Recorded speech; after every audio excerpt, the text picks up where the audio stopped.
Goeienaand, good evening, fellow South Africans and citizens of the world, and for all those bleeding heart lefties who follow my videos, well, listen to this one.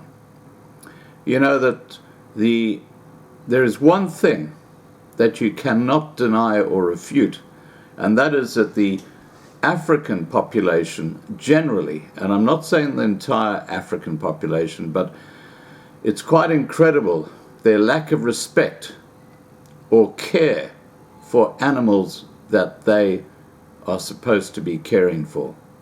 And you have to go no further than Thandi Modise, the Speaker of the South African Parliament, who's facing charges of horrific animal abuse with over 50 animals on her farm. And this case has been postponed and postponed and postponed and postponed. It's like everything else in South Africa. Because she's well connected and she's a politician, it's been put on the back burner. Well, another example of animal cruelty has just come to light, and it's shocking in the extreme. When you consider that police dogs play such an important role in South Africa. They are such a valued companion to the police when they're actually looking for someone. Now, why are we talking about dogs? 5 dogs from the Mangaung Metro Municipality Law Enforcement Department have been confiscated and euthanized over concerns that they were kept in poor conditions.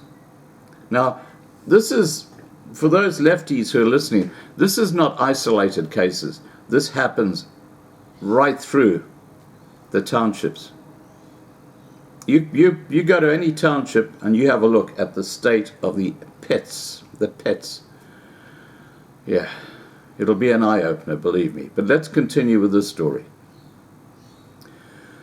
Bloemfontein SPCA Inspector Charmaine Engelbrecht said, "My heart broke when I saw the dogs. The condition were terrible. Knowing that they stay in those kennels most of their life. The department could have at least had a retirement plan for them, but they never retired the dogs and instead just left them in the kennels. They didn't give them out to someone to care for them. They just kept them in these bloody kennels, and wait till you hear the state of these dogs." The dogs were kept in a rusty kennel, and the SPCA said the animals could barely support their own weight and had severe musculoskeletal problems. There was thick grass all around the kennels, indicating that there were irregular visits to the area to tend to these dogs. Numerous visits were done previously, and a warning was given to better the conditions of the animals. No action was taken by the authorities.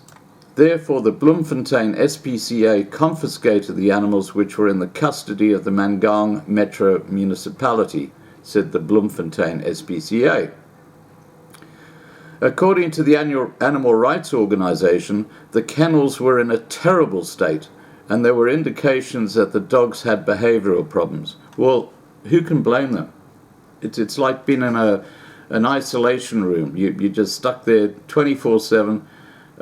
You're underfed. Your water isn't being replaced. It's just disgusting. Anyway, Engelbrecht went on to say, "Suffering in this heat with those thick coats and struggling to walk due to hip dyslexia, it's a disgrace. You could see that the dogs wanted to cool down as they tried to sit in their water bowls. It is so sad because when they knocked over their water in the morning, they would have no water until the next day, when someone had time to attend to them." She added that the dog's appearance showed no evidence that they had been groomed and feces were stuck to their matted hair. The confiscation of the dogs will not impact on the SPCA's drive to protect animal rights. Engelbrecht said of the relationship with the law enforcement department, "It will not have an influence on the relationship we have. We know about each other. We don't really work with them that much because they don't accompany us when we remove animals for cruelty purposes. We ask the police to help us with that." The SPCA obtained a court order to remove the dogs, and a vet concluded that the dogs were not fit for work as a result of their neglect. Engelbrecht said, "The dogs could hardly walk to the vehicle. We had to help them. The dogs were in such severe pain and showed clear signs of neglect. Ultimately, the dogs had to be euthanized to end their suffering. Okay, lefties, are you getting the message? If this had been pre-1994, this would never have happened. Anyway, let's continue.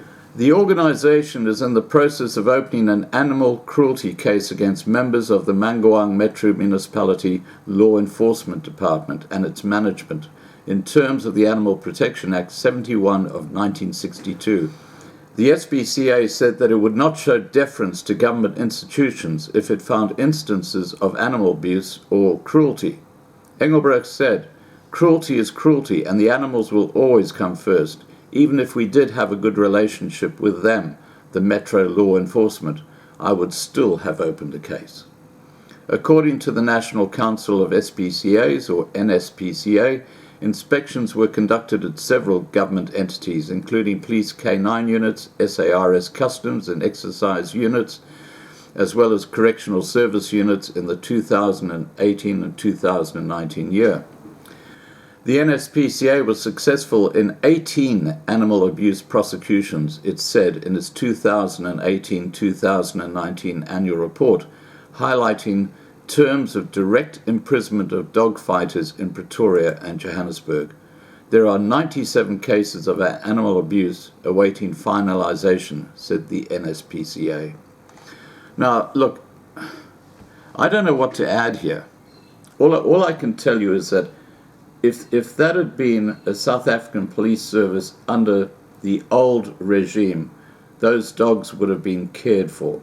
They would have been put out to private homes and they would have had a lovely retirement.